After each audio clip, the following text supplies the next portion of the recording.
Good day everyone. இன்னைக்கு இந்த சீரியஸோட third chapter பார்ப்போம். சாப்டரோட பேர் வந்து மெயின்டைன் யுவர் பெர்ஸ்பெக்டிவ். ஸோ ஒரு கதை, ஓல்டு ஸ்டோரியோட கதையை பொறுத்த வரைக்கும் ஒரு நாள் என்ன ஆகுது அப்படின்னா, ஒருத்தவங்க வந்து ரொம்ப இல்லா இருக்கிறாங்க, உடம்பு சரியில்லாமல் இருக்கிறாங்க, ஹாஸ்பிட்டலில் இருக்கிறாங்க.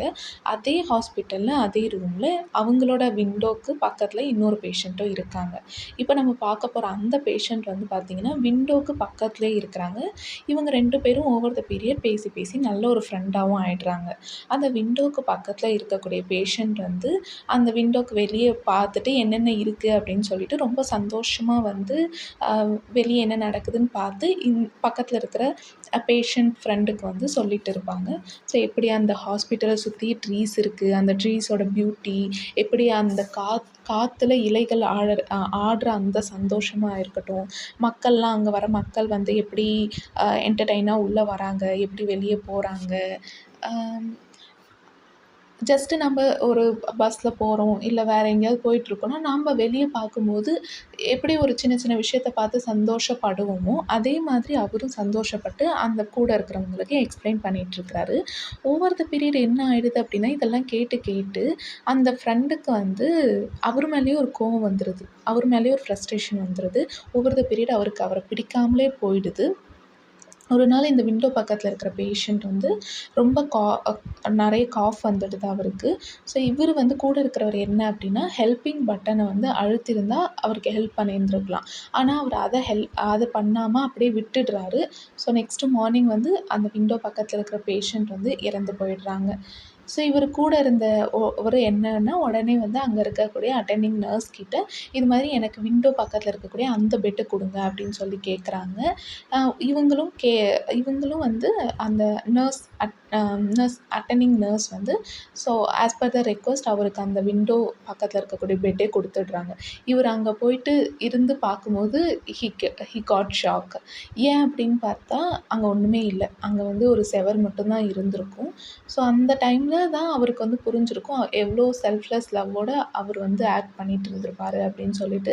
இந்த பர்டிகுலர் ஸ்டோரி எப்போவுமே ஆத்தர் ராபின் ஷர்மா அவருக்கு வந்து அவரோட ஓன் பெர்ஸ்பெக்டிவில் சேஞ்ச் கொண்டு வர்றதுக்கு இந்த ஸ்டோரி எப்போவுமே வந்து ஹெல்ப்ஃபுல்லாக இருந்திருக்கு அப்படின்ற மாதிரி சொல்லியிருப்பாரு. கூடவே நம்ம வந்து ஹாப்பியாக மோர் ஃபுல்ஃபில்லிங்காக வாழறதுக்கு, ஸோ நம்ம வந்து டிஃப்ரெண்ட் சர்க்கம்ஸ்டன்சஸை என்கவுண்டர் பண்ணுறதுக்குமே நம்மளோட பெர்ஸ்பெக்டிவில் சேஞ்சஸ் வந்து ஷிஃப்ட் வந்து வேணும். எப்போவுமே நம்மளுக்கு நாமளே வந்து கொஷின் கேட்டுக்கணும். இப்போ நம்ம இருக்கக்கூடிய இந்த நெகட்டிவ் சிச்சுவேஷனில் இன்னும் எப்படி பெட்டராக பண்ண முடியும், இன்னும் எப்படி வைஸராக யோசிக்க முடியும், மோர் என்லைட்டன்டாக நம்மளோட டிஃபிகல்ட் சுச்சுவேஷனை எப்படி பார்க்க முடியும் அப்படின்றத நம்மளுக்கு நாமளே அந்த கொஷினை வந்து கேட்டுக்கணும். ஸ்டீஃபன் ஹாக்கிங்னு ஒருத்தவங்க இருப்பாங்க. So one of the greatest physicist அவர் வந்து என்ன சொல்லியிருப்பார் அப்படின்னா, ஒரு வெரி ஆவரேஜ் ஸ்டாரோட மைனர் பிளானட்டில் தான் நாம் வந்து வாழ்ந்துட்டுருக்குறோம். அந்த ஆவரேஜ் ஸ்டார் பார்த்திங்கன்னா 100,000 மில்லியன் கேலக்ஸிஸில் ஒரு பார்ட்டாக இருக்குது. இப்போ அவங்க என்ன சொல்ல வராங்க அப்படின்னா அதில், ஸோ இது வந்து எப்படி நம்மளோட பெர்ஸ்பெக்டிவ் ஷிஃப்ட்டுக்கு ஹெல்ப் பண்ணும் அப்படின்னு கேட்டிங்கன்னா, ஸோ அவ்வளோ ஒரு 1000 கேலக்ஸிஸில் பார்ட்டாக இருக்கக்கூடிய ஒரு ஸ்டாரில் அதுலேயும் ஒரு மைனர் பிளானட்டில் தான் நம்ம வந்து இருந்துக்கிட்டுருக்குறோம். அப்போ உண்மையாலுமே நம்மளோட ட்ரபிள்ஸ்லாம் அவ்வளோ பெருசானதா, நம்மளோட ப்ராப்ளம்ஸ்லாம் நம்ம கரண்ட்டாக ஃபேஸ் பண்ணிகிட்ருக்கிற ப்ராப்ளம்ஸ்லாம் அவ்வளோ சீரியஸானதா, நம்மளுக்கு நாமளே கொஷின் கேட்டு நம்மளோட பெர்ஸ்பெக்டிவை சேஞ்ச் பண்ண ட்ரை பண்ணணும். ஸோ இந்த பிளானட்டில் நம்ம வந்து ரொம்ப ஷார்ட் டைம் தான் வந்து வாழ போகிறோம்.